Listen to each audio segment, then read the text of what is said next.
on the Minnesota Supreme Court. I'm the presiding judge of our three-judge panel this afternoon. We're delighted to be here with you. I've got a long history with this program, but which also includes some time as an assistant coach many years ago. So I have some idea of the stress you're under as you're getting ready to prepare and present today. And I just want to assure you we're going to have a great time. It's going to be a great experience. Judge Chambers, Professor Chambers. Good to see everybody. I am Hank Chambers, law professor at University of Richmond.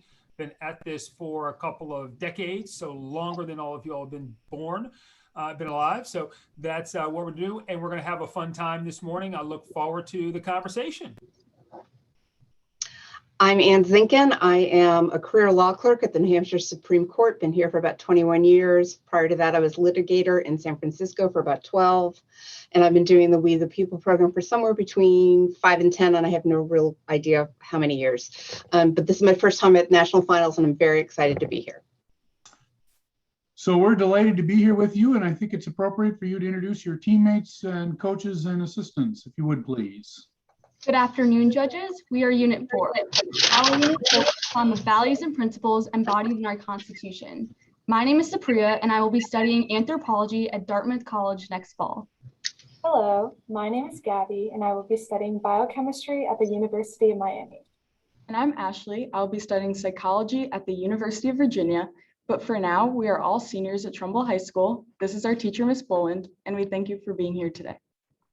And we're delighted to be with you here today. So I bet you're all wondering what the question is going to be, and we're going to end the suspense. It's Unit 4, Question 1. It would be inconsistent with the constitutional separation of the executive and legislative powers to let the prerogative, the pardon power, be exercised by the latter. What were the framers' reasons for giving the president the pardon power? Do you agree or disagree with those reasons? According to the framer, James Wilson, if the president abuses the pardon power, he can be impeached and prosecuted. Do you agree with Wilson? Why or why not? In your opinion, what constitutes a high crime or misdemeanor? You're ready to proceed. We're ready to listen. The floor is yours. At the Virginia Ratifying Convention in June 1788, George Mason cautioned against the dangers of the presidential pardoning power, warning that the president may frequently pardon crimes which were advised by himself. His objection at the convention stemmed from his fear that the president, at some future day, would establish a monarchy and destroy the republic if given such a broad power. This power first sparked much contention towards the end of the convention when Alexander Hamilton introduced the power, arguing that it may help to restore the tranquility of the Commonwealth in cases of insurrection of rebellion. Taking inspiration from the King of England's prerogative of mercy, the framers in Article 2, Section 2 outlined the power, stating that the president may grant reprieves and pardons for offenses against the United States, except in cases of impeachment. While we understand Hamilton's intent for giving the president the pardoning power, we agree with Mason's fear about the presidential abuse of the power. Recent times have highlighted how it may be used to protect oneself as president. Perhaps the most puzzling question of this power was brought up by Edmund Randolph. Should cases of treason be removed from the power's scope? James Wilson responded, arguing that this should remain in the president's power as long as the impeachment clauses include that if the president be himself a party to the guilt, he can be impeached and prosecuted. We agree. Whether it be in cases of treason or maladministration, impeachment remains as the essential check on the president's misuse of the pardon power. A light has been cast on the pardoning power in recent years, as some have cited it as a potential source of abuse of power by an executive, especially when former President Trump pardoned 116 people this past January. However, controversial pardons are not new to our nation. In 1795, George Washington pardoned 2 men, a part of the Whiskey Rebellion, despite Hamilton's call to thrust the full force of law against the rebels. In 1868, Andrew Johnson forgave all former Confederates, and many said he was far too lenient. In 1974, Gerald Ford pardoned former President Richard Nixon for his Watergate scandal that forced him to resign. Although the Constitution says that clear abuses of power may result in impeachment, this has not occurred in practice. In what was seen as a pretty clear case of nepotism, Bill Clinton issued a pardon for his half-brother Roger Clinton for cocaine possession. Donald Trump pardoned ex-National Security Advisor Michael Flynn for lying about his conversations with the Russian ambassador. Article 2, Section 4 states that the President, Vice President, and all civil officers of the United States shall be removed from office if convicted in an impeachment trial of treason, bribery, or other high crimes and misdemeanors. High crimes and misdemeanors has been construed as one of the most misleading phrases in the Constitution. Americans have interpreted this wording for centuries as offenses defined by criminal statutes and punishable in criminal court. This is certainly not the case. As Edmund Burke said, impeachment is the check on crimes, not against forms, but against those eternal laws of justice. Offenses are not in formal, technical language, but in reality, in substance and effect, high crimes and high misdemeanors. History has indicated presidential pardoning power must have more effective limitations than impeachment. After the Nixon pardon in 1974, there were a flurry of proposals in Congress to limit this power. The president's ability to pardon is an awesome power, but it can be a tool of greed or perversion when used inappropriately or contrary to its purpose. By making alterations to the pardon power, we can live up to the words of Alexander Hamilton when he said that humanity and good policy are the ends the pardon power is supposed to serve. Thank you. We are now ready for your questions. So you identify a number of potential abuses of the pardon power. Do you believe that that the president's pardon power should be limited? If so, in what way?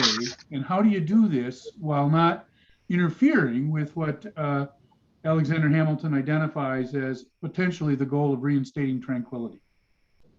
I think that one way that we could limit the pardoning power is having the president report to a clemency board and having this clemency board make recommendations to the president about certain pardons, because I think that as we've seen in history, the president has used the pardoning power to pardon those that are close to him or he has close relationships with.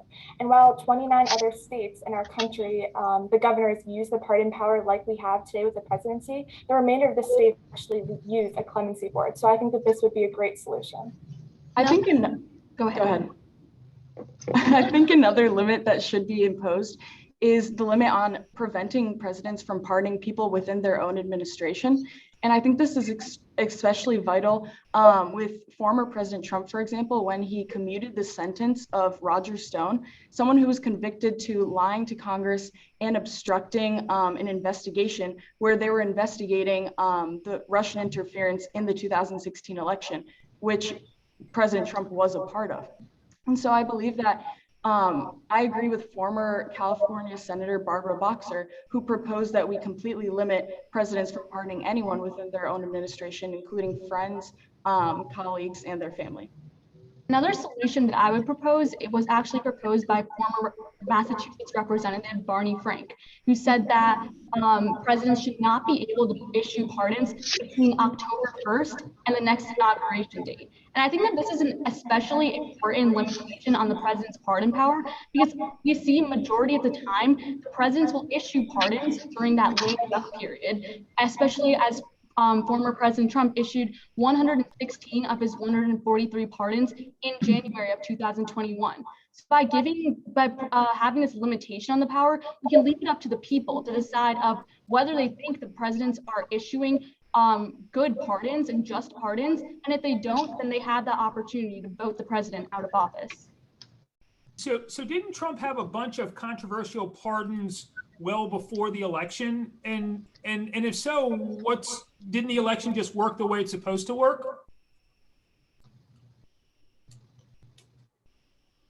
Well, President Trump did have several controversial pardons, but they not only involved the Russian investigation, but I think that this was controversial because he was pardoning people within his own administration and pardoning people that essentially worked to help him, not only Roger Stone, but also Michael Flynn, who lied to Congress about his conversations with the Russian ambassador. So I don't think that it necessarily all played out as it should have, because he essentially gave forgiveness to these people that were protecting him in the process. And I would agree with you that it did work out the way it's supposed to work, because we do see in history that a president's pardon can have consequences. And we look towards President Gerald Ford's pardon of Richard Nixon, when that was an extremely controversial pardon at the time. And then he faced a lot of consequences when he wasn't reelected and he lost to Jimmy Carter instead in the next presidential election. So I think that definitely shows that a president can suffer by issuing a controversial pardon. Great. I think that Oh, sorry, go ahead. I think that agreeing on to your point, I think that we can look to what Alexander Hamilton, when in the convention, when he put in impeachment as the essential check, he called upon this idea of the shame of history, that presidents would be weary of issuing a pardon because of the record. However, I think that the real difference between controversial pardons throughout President Trump's term rather than right at the end is that many people are not really paying as close of attention because President Trump is already on his way out of office. And I think that this is exactly what we can see with the Nixon pardon as well. Right, so let me ask just one more question on the way out. Suggestion, you all made the suggestion that Hamilton talked about pardons as a good way to deal with insurrections. The January 6th event at the Capitol has been called an insurrection. Should President Biden pardon everybody involved in the January 6th insurrection? I think that we can look to the words of former FBI Director James Comey when he talks about this idea of a parallel between, per se, President Biden issuing a pardon to President Trump, just as Gerald Ford issued a pardon to President Nixon. This idea of how President Biden advertises and promotes this idea of unity and healing. However, I think that if, for say, President Biden issued pardons to these people, it would show that this idea of history and even in future generations that we allow things like the storming on the Capitol to occur. So while I think that it may go along with this idea of unity and healing, and it may be better for the nation to potentially, as many have suggested, we also have to look at the other side, that we look to history and how future generations will view this. I agree. And I think that Biden should not pardon these people that were a part of the insurrection, because if we look to Hamilton's original intent with the pardoning power in Federalist 74, he said that without the pardoning power, justice would wear a countenance too sanguinary and cruel. So I think that this was specifically for individuals who are wronged by the justice system, but I don't think that necessarily this was meant to be used to people who tried to obstruct our democracy and cause an insurrection at the Capitol, wreak havoc.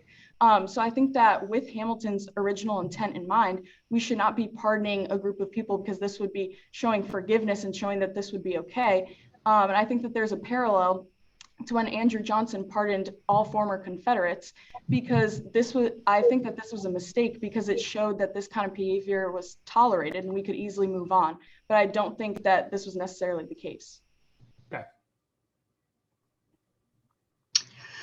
Do you think that the framers intended to allow the president to pardon himself or herself? I don't think that the framers intended this. And not only do you see this recently, obviously with President Trump, who suggested that he may be able to pardon himself for his own financial dealings and criminal proceedings. However, I think also we see a precedent to this during the Nixon administration when he actually had asked if he would be able to pardon himself for the Watergate scandal, but the Office of Legal Counsel sent a memo saying that although this is not specifically written in our Constitution, we see that for a president to use the power to pardon himself, this shows that this would be going against the fundamental legal principle of it. And so I don't think that the framers intended this at all and intended it to be used to individuals who needed justice, not the president himself. I would agree and say that the framers did not intend, but at the same time, I think that was a mistake in the sense that I think that they didn't really even think that could be a potential issue in future generations. And we kind of see, because of the fact that it's not really been addressed before, the idea of self-pardon could potentially happen. As Justice Richard Posner said, that the constitutional breadth, the breadth of the constitutional language generally infers that a president can indeed pardon himself. And so kind of looking towards that, because the framers did not include specific limitations in the Constitution, I think that is kind of a mistake, because there should be something that either says the president can indeed pardon themselves, or if they believe that they shouldn't, it should say that they can't. What about the fact that the pardon clause includes the word grant? Oh, well, we'll have to leave it at that. Well, very good. Round of applause. What a great opportunity to discuss some of these important issues, and I thoroughly have enjoyed the conversation, and I particularly noted your language, and I asked you this question about it, involving Hamilton and his pardon, his argument that a pardon has the potential to reinstate tranquility. I think that's an important concept. And then when we talked about ways to reform the pardon power, you mentioned the clemency board as a possibility. Of course, there's a constitutional issue lurking at the bottom of all of these things, but in fact, many states do in fact have that. The problem that you run into, though, is, and we didn't have a chance to discuss this in great detail, is the more difficult it is to get the executive to grant a pardon, the more difficult it will be to grant a pardon that is controversial. Whereas the easier the pardon is, the more it can be abused, but the easier it is to deal with the controversial pardons. I don't have a solution for it because it's all human nature stuff, and where do you draw the line? But you know, you mentioned one of the very controversial ones, the Whiskey Rebellion, and you reminded us, most people don't remember this, but Hamilton, and among others, was opposed to the granting of that pardon. So anyway, great conversation. I enjoyed it very much. Thank you. Yeah, I agree. The good opening, good starts, all that kind of good stuff. The difficulty is whenever you take Hamilton, you're going to have a problem, right? When Hamilton talks about insurrection and talks about fixing the Union, it's like, okay, that's good, that's good. But then every time somebody wants to give a pardon for an insurrection, we go, well, that's crazy. So in some ways, it's just, it's, if you're going to go with Hamilton, it's hard. But you guys did what you could with them. The clemency makes a lot of sense. But it does tend to limit the nature of the pardon to something that's based on criminality, right? So a pardon that's given for a pure policy purpose, it's going to be hard to do clemency for that, even though a clemency board makes perfect sense. But it was a good conversation. That's what we were looking for, and y'all have clearly done a lot of thinking and a lot of hard work on this. So good stuff and good luck. I echo what my colleagues have said. I thought this was very strong. I thought you demonstrated excellent command of the information and had obviously done a lot of independent work to, bring in Barney Frank and Judge Posner, and that was awesome. I liked the idea not only of the clemency board, but also of having some kind of temporal limit on the presidential use of the pardon power. I thought that was really interesting. Very well done. I enjoyed the conversation a lot. I hope you did too. Good luck in the future. Hopefully somebody will see you on Monday. I hope the fact that one of you is going to Dartmouth, one is going to UVA, and one is going to Miami doesn't mean that you all can't stand to be anywhere near each other anymore. I hope it's just that's where you all want to go. And Ashley, I'm a UVA grad, so welcome. Thank you. All right. Thank you so much. Thank you. Good seeing y'all. Thank you.